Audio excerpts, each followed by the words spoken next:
Thank you. Well, I'm very happy to be here, and I'm thankful to you, John, for allowing me to speak, but also to you all being here right now. I understand that there's a lot going on in your lives, and for you to take some time to be with us, I'm very, very appreciative of it. So, as John said, my name is Joel Canacco. I am a strength and conditioning coach in professional baseball here in the United States. It's currently 3 a.m. here in California. It's the start of my off season, so um, I'm very happy to be here and really honored to spend some time with you. Today, I entitled my presentation, "Africa, We Have a Problem: How We Can Use Strength and Conditioning to Make Our Continent Great Again." In today's presentation, I hope to get across to you all what strength and conditioning actually is, the role strength and conditioning has in developing elite athletes in every sport, adapted sports, karate, weightlifting, um, team sports, and how we can develop strength and conditioning coaches in Africa. Um, knowing the room now, uh, this presentation will be interesting because it comes from a team sports environment, not an individual sport environment. But I do truly believe that with the expertise you all have in your individual sports, you will still see the benefit of why strength and conditioning is something that we as a continent have to start pushing towards in having more of in our continent. I wanted to make sure that it was known that the ideas that are seen in this presentation are my ideas and not the ideas of the Cincinnati Reds. It's important that I make that very clear from the get-go, in order to make sure that we understand that there is no conflict of interest there. So to begin, I wanted to start off with a quote that this guy on the right shared with me.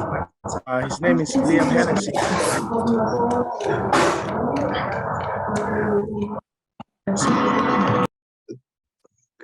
Okay. Yeah, his name is Liam Hennessy, and he was one of my mentors in my master's program in Ireland. And he always said, you know, I can't coach you because I don't know you. And that quote has always, resonated with me because as coaches, um, we can get into positions of leadership and we forget why we are coaching. And so I thought it was very important that I start with this quote and give a little bit of background about myself before we get into the presentation. So I was born and raised in West Africa. I was born in Ghana. I left Ghana when I was 13 years old in 2006 uh, with my parents and my younger brother in hopes of being able to start a new life. Along the way, I made my way out to California and ended up playing soccer in my secondary school. And when it came time for me to decide on going to university, I was unsure what I wanted to do with my school. And so I had started looking around, and somebody had mentioned something about being a physical therapist, or what we know as a physiotherapist. And that excited me. I wanted to do a job that would always have me in sports. I never saw myself being a bank teller or a lawyer. For a while, actually, I wanted to be a lawyer. I wanted to be an ambassador for Ghana. And later you'll see why. But I realized that being in a job where I have to sit behind a desk was not for me. And so I ended up going to school at in California called Cal Lutheran, where I ended up getting my undergraduate degree in exercise science. Right after I graduated exercise science, I was lucky enough to take a year off and start my career in strength and conditioning. So I went to the school hoping to go into physiotherapy, and we had a teacher who came in that year, and he said, "Has anybody heard of sports science or strength and conditioning?" And nobody raised their hands. And he said that by the time that he was done with a semester, he was going to hopefully turn about 5 to 6 people into strength and conditioning majors. I happened to be one of 4 people who ended up deciding to go into strength and conditioning, and it's been an incredible journey, and I've really enjoyed my time in the field. So I ended up starting to work at Cal Lutheran, and the picture on the left, and the bottom left, is the baseball team that I worked with.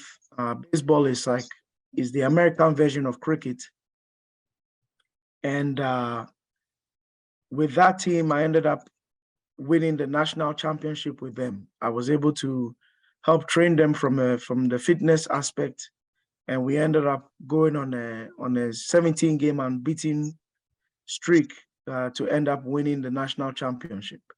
And that was one of 2 national championships I ended up winning there.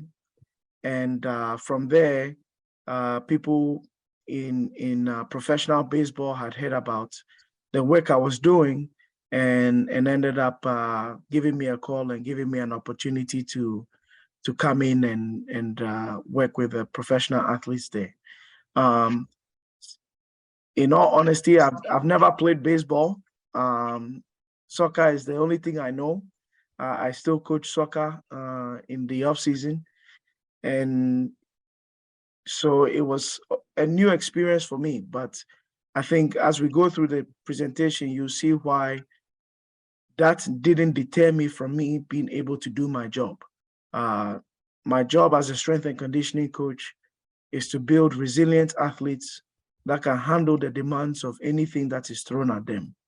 And I take pride in that, and we've done a fantastic job in being able to build athletes when I was at Cal Lutheran and now with the Cincinnati Reds.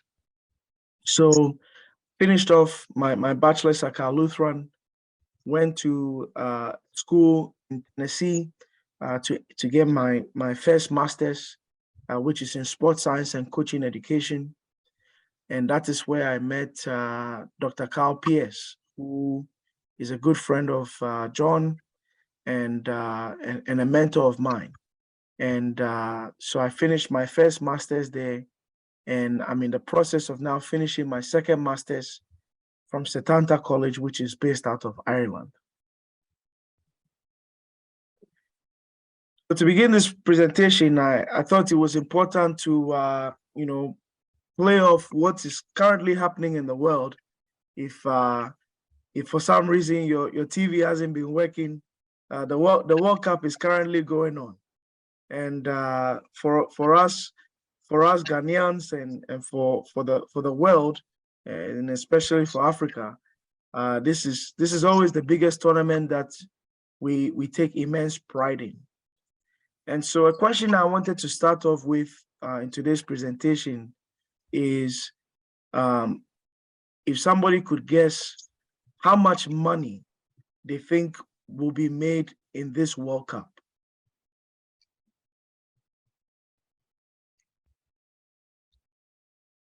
You want us to take a guess? Yeah, take a guess. How much money will be made in this current World Cup? I know it's several billions, but I cannot really. Well, that's close. Yeah, that's close. So, John, you're right. This World Cup, even though it hasn't even ended yet, they are expected to make $7.5 billion. Wow. $7.5 billion. Right, huge. sports right now in the world, and especially in the Western Hemisphere, in Europe, in America, is the largest grossing income for a lot of countries. Um, as I said, FIFA alone, $7.5 billion. In this picture here is the top professional sports leagues in the world. The highest grossing one is the American Football League, which brings in $13 billion a year. Next is baseball, the league that I work in, which brings in $9.5 billion a year. Then the Premier League, which we're all very familiar with, and then it goes on, all the way down to Aussie Rules Football, which brings in $373 million. The reason why I bring this up is because in the top leagues outside of baseball, so the NFL, the Premier League, the NBA, NHL, the Bundesliga, La Liga, Serie A lot of these leagues are being fueled by players who are either African or have African ancestry. And these leagues, these countries are making immense money from them. The economic impact these players have is immense. For example, take a look here. The NBA finals, the basketball finals that was played last year. There were 7 players who were from Africa that played in the tournament, that played in the finals alone. In the finals alone. Giannis Antetokounmpo is of Nigerian descent, and he's currently the face of the National Basketball Association in the United States, which is the premier basketball league in the world. You have DeAndre Ayton, who plays for Phoenix, who is also from Africa. And these two alone are some of the biggest athletes that are being the faces of these leagues. You come to American football. A lot of people don't know that in American football, there is more Africans playing in the league now than ever before. In fact, so much so that the National Football League has gone to Nigeria and set up an academy to be able to identify players and teach them how to play football, American football, and are placing them in the teams in the league. These players are going on to now being the face of the franchises of their teams, but also the league as well. And then also there was a very important paper that came out in 2011, which showed that the lineage of the top sprinters in the world, people like Usain Bolt, the Jamaicans and others, have shown to not only be just gifted, but their genetic makeup is from Africa. And this is the reason why places like leagues like the American Football League, like the Basketball League, the Premier League, they are all coming to Africa because the level of talent we have is truly, truly special. And within our own continent, we don't realize that. And people are coming in and getting these guys, developing them, and making money, and we are not getting anything back. Final example I'll give is the French national team. In 2018, in 2018, the French national team won the World Cup. In this picture alone, there are about five players from Africa, from African descent. Kylian Mbappe, the guy who is all the way on the right, who is the most promising player in the world right now, has his parents from Algeria and Congo. And he helped France win the World Cup. In fact, it ended up being put all over the Western Hemisphere that France was the last African team standing in the World Cup in 2018, because 12 of the 23 players on that team were all Africans or had African parents. So the question that I pose then is, we have all this talent. We have everything that is needed in a genetic makeup to be successful as a continent and within our countries. But why are we not successful on the world stage? Why are we not winning more medals in the Olympics, bringing home the World Cup? And for me, the reason is the lack of a clear developmental model in which we use to help bring up our athletes. Even in weightlifting, even in karate, even in adapted sports, there is no clear process in how we go about developing players and developing our athletes. And so here is a picture of the Canadian long-term athlete development plan. If you go to any country in the world, in the US, in Europe, you will always see this graph, this picture here, or something that looks like it.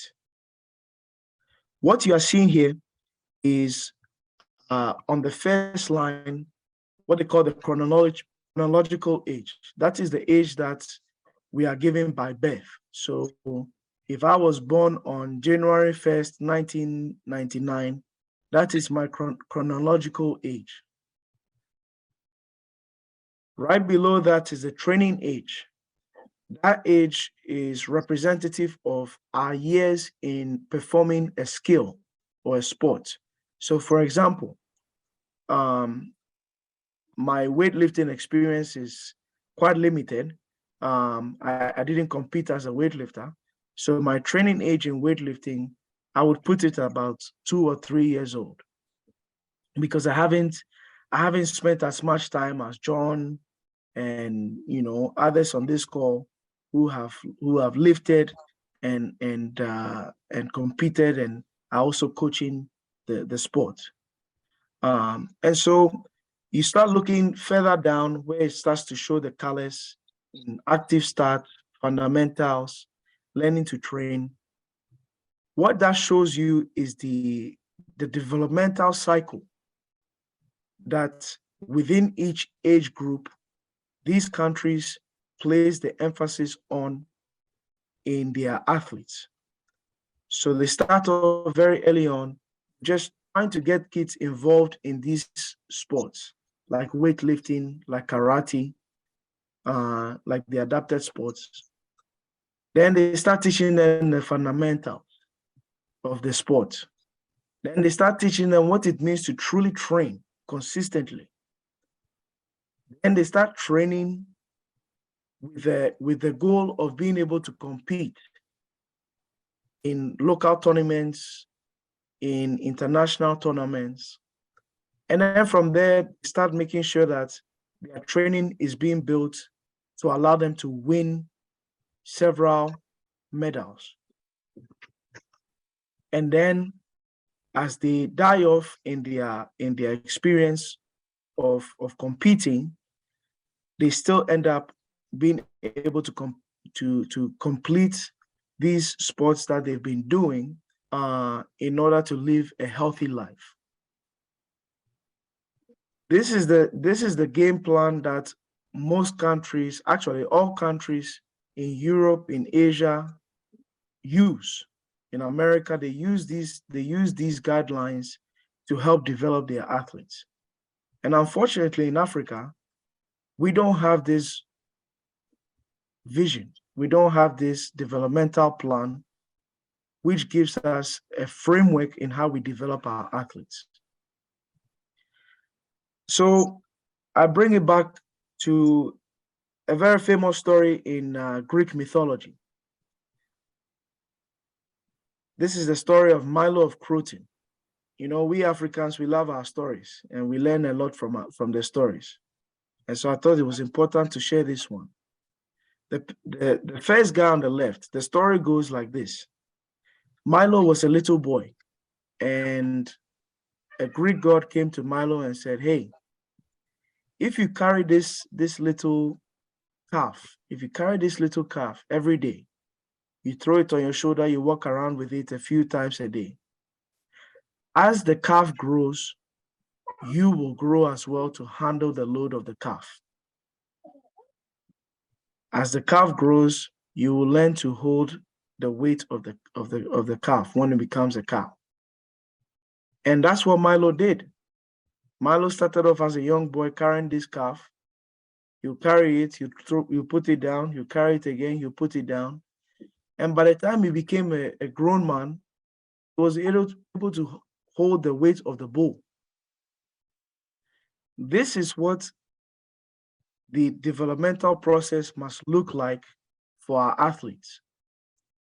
We must be constant in our development of them by gradually increasing their exposure to training so that they are more successful when it matters the most, when it's time for us to start competing for medals.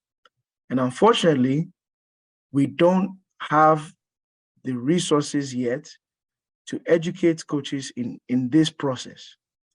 And this is one of the reasons why I believe we continue to fall behind in the medal counts in the Olympics and in other major tournaments, whereby our athletes are leaving to go to these countries like Europe and America, and then they are transferring them into their nationality and having them play for them.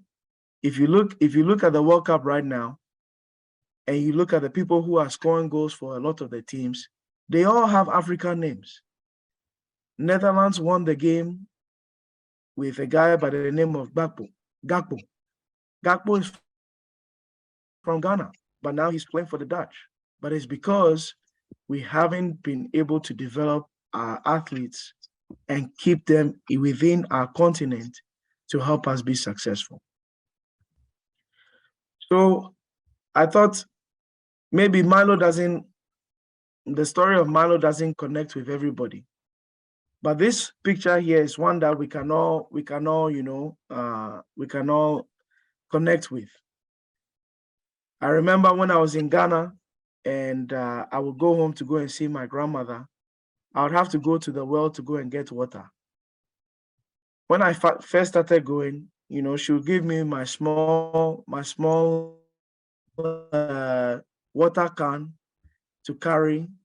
And by the time I turned 13, she said, oh, Ofwe, now you're a strong boy. You need to carry one bucket on your head and one bucket in your arm. She didn't start me off like that. She started me off with just 2 small tins. And that's how training is. That's how development is. And if you consider this process, this is really what strength and conditioning is. Strength and conditioning is us being able to develop our athletes in a manner physically, mentally, and emotionally to be more resilient, more strong, and more prepared for the demands of any sports that they play. And so, with that lengthy introduction, we enter strength and conditioning. Really, what you have seen is what strength and conditioning is. Strength and conditioning is, by definition, the practical application of science in order to enhance movement quality via the understanding of physiology and anatomy. What that means in simple terms is we use the knowledge that we've gained from years of experience in developing the body. We are using this information just like the way you guys use it in weightlifting, just like the way you use it in being able to develop karate players and all the other sports in here. We use this information to help build athletes that are able to be strong, fast, and also mobile. They are able to get into different positions to be successful. This, for me, is one of the greatest downfalls of our continent. We are very talented. I had the opportunity to watch my country play yesterday, Ghana. We are very talented. But if you watch their physical movement, they are stiff. They find it difficult to be able to move around the ball. And then you watch the Portuguese play, and they have the speed, they have the strength, but they have the ability to be able to manipulate their body in so many different directions that it gives them more opportunities for success on the field. And so that's what I do as a strength and conditioning coach. What I do is I take an athlete and help develop the fundamental skills needed to be successful: strength, speed, the ability to have a high work capacity, and then the ability to be flexible and mobile, be able to move their body into positions that will lead them into success. So the question is, how do you become a strength coach? Because the way strength and conditioning works, we have to know everything about the body. And so we attend school, we attend, university, and attend a degree that teaches us the holistic development of an athlete.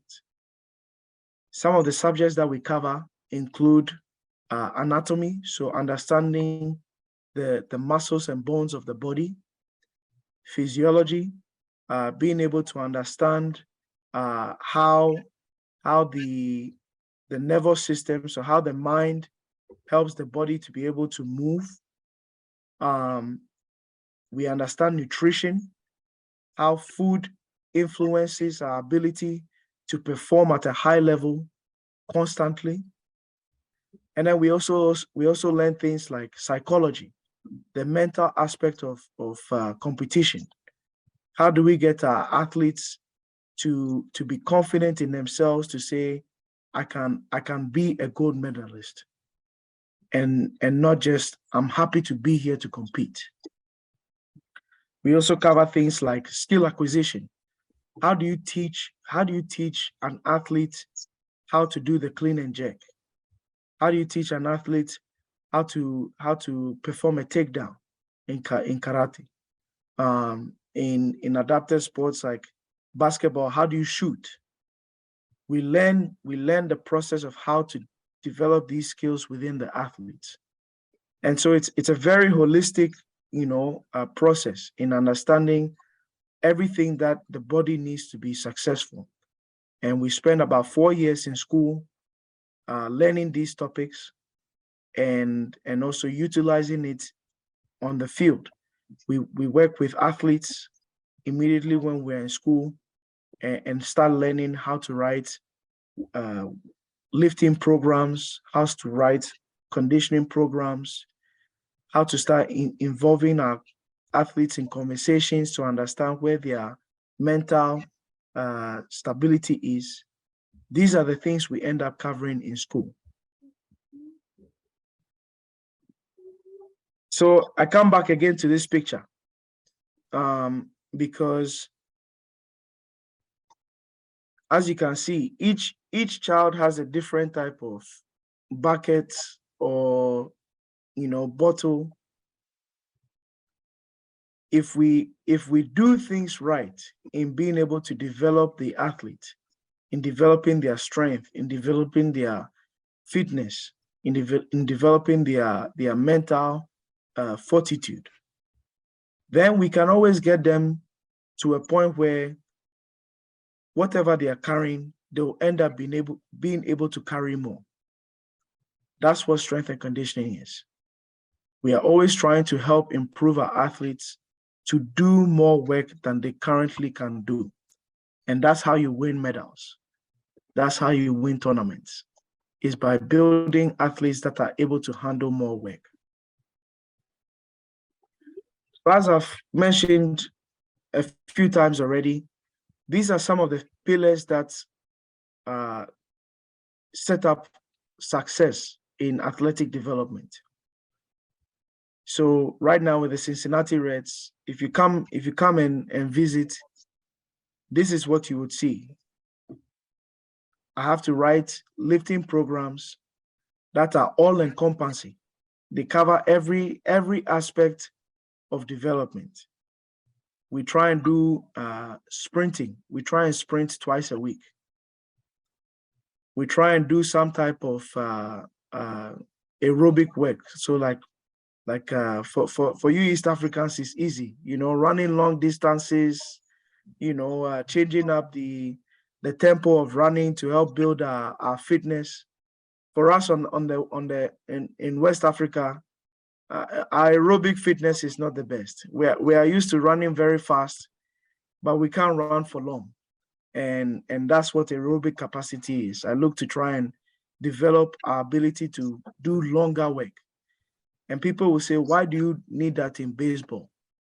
Well, take, for example, the team that I was working with. I was working with our first year players.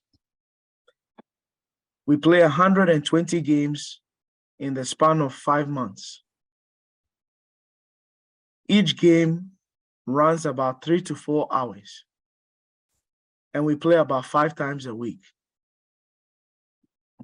So if we don't have the fitness to come back day in, day out to compete, we get hurt and we lose games. When we lose games, that's money out the door. And the owners don't like that. So we always have to make sure that we are working on building their fitness, their ability to work for longer periods of time so that they can recover quickly between games and get themselves back on the field again to continue to compete at a high level. We also work on strength. I don't think I need to, say to anybody here, especially my weightlifting coaches, how important strength is. It is the foundation of everything we do in our lives. Even if you are not competing in sports, I am hoping that you are lifting weights and keeping yourself strong. Because when you keep yourself strong, you keep yourself healthy, and you reduce injuries that can put you behind in your life. And so with that in mind, we also do the same thing with our athletes as strength and conditioning coaches. We work on building strength so that they can handle the work that is asked of them, and they can do it with a lot of effort and not break down the body as quickly. And then the last part is mobility. This is one part that we as coaches all over the world, we end up neglecting. Mobility is what we call like flexibility, stretching. It's important to stretch the muscles, because if we always keep the muscles moving and not stretching, you leave yourselves vulnerable for injury as well. So it's important that we always stretch. And this is another thing that we cover in strength and conditioning. So what is the current state of strength and conditioning in Africa? I did a Google search to see what is currently available. And right now, most of the strength and conditioning degrees that are offered are in South Africa. And it's not cheap. So for a bachelor's degree in strength and conditioning, it will cost 151,000 rand, which is about 1,079 thousand and 24 Kenya shillings. Also, the entry requirements are difficult. You have to take the TOEFL, the English literacy test. You have to do these other tests before you can finally get into the program. And so, trying to get a degree in strength and conditioning right now in Africa is difficult because number one, it's not readily available in the whole country, in the whole continent, and secondly, it's expensive, and it proves very difficult when the resources are not available to be able to take these degrees. So how can we advance strength and conditioning in Africa? This is the question that I've been asking myself for a long time. Ever since I got into the field, especially here in America, in baseball. I think I know of only 2 Africans that are currently working in baseball. Myself and a Nigerian who is working for the New York Yankees. I think it's important, as I hope I've shown today, that strength and conditioning really is of great importance if we want to get ourselves into a place of success, into a place of winning medals and winning tournaments. Because when we win tournaments, for example, that's $7.5 billion. Whomever was in the tournament, so like Ghana, for example, they are going to get a lot of money from it. They're going to get a lot of money from being in the tournament.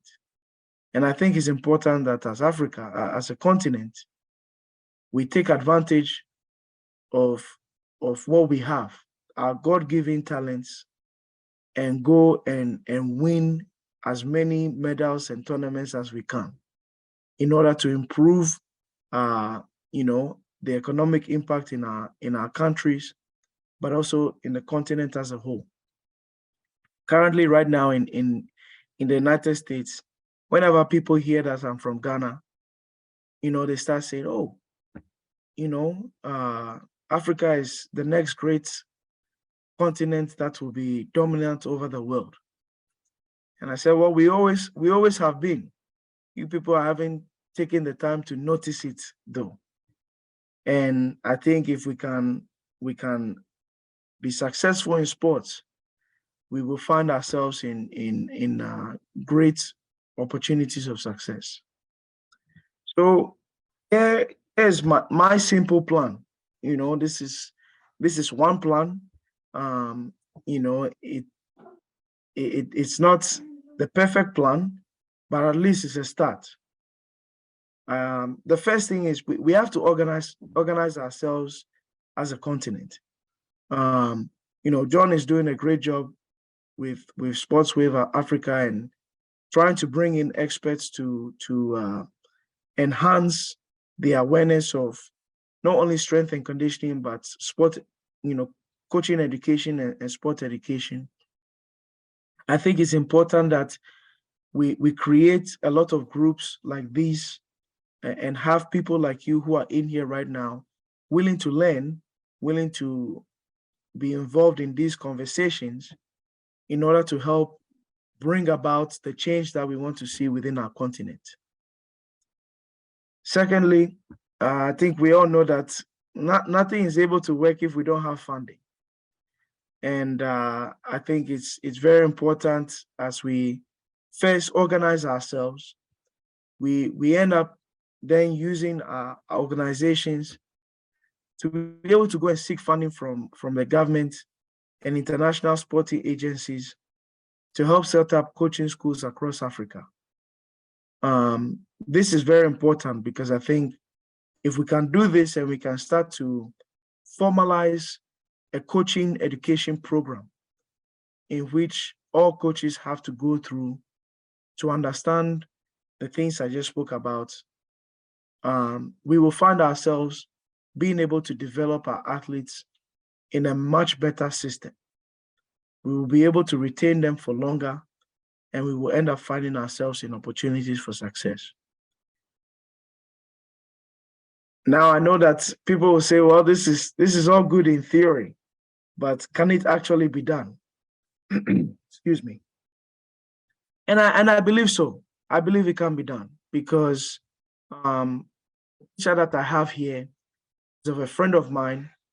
His name is Prince Asantis Asafabwachi, and he's a Ghanaian. He's from Ghana, and he lived here in the United States, lived here in California, actually in San Diego. And the way we met was actually a funny coincidence, because when I was at university in California, I thought I was the only African there because I didn't see any other Africans there. So I was one day riding my bike across the campus, and somebody started calling me Asante. I said, no, my name is Joel. And they said, oh, I'm sorry, we saw somebody who looks just like you. He said his name is Asante. Well, I said, well, that's interesting because Asante is a name from my country. So they said that, I said, do you know where I can find this guy? And they said, oh yeah, he plays water polo, which is they play in a pool and they throw the ball, the yellow ball he has in his hand around. And I said, oh, there's no way this guy's from Africa then, because we don't play that sport over there. We don't play water polo. He said, no, you can go to the pool, go and see for yourself. So sure enough, I go and here's this guy from Ghana who's playing water polo, and is the most dominant player in the pool. Dominant. I mean, there was nobody in the pool that could compete with him. So I got to speak with him, and we built a really strong relationship. And he ended up going and playing professionally in Brazil. But Asante now is trying to bring water polo to Africa, and he's been pushing to do it, and especially in Ghana, he's been pushing to develop water polo players out there. So he started a funding page on the internet, ended up getting funding from people around, his friends, family, people who were interested in seeing an African team in the Olympics playing water polo. It ended up getting traction, and Olympians on the US men's water polo team heard about this and started donating money and also donating equipment. Then the US Olympic Center heard about this, so they also started donating money. They started donating resources, sending their coaches out to Ghana to start to teach the game of water polo. And now, 2 years later, we have a water polo league in Ghana, and it is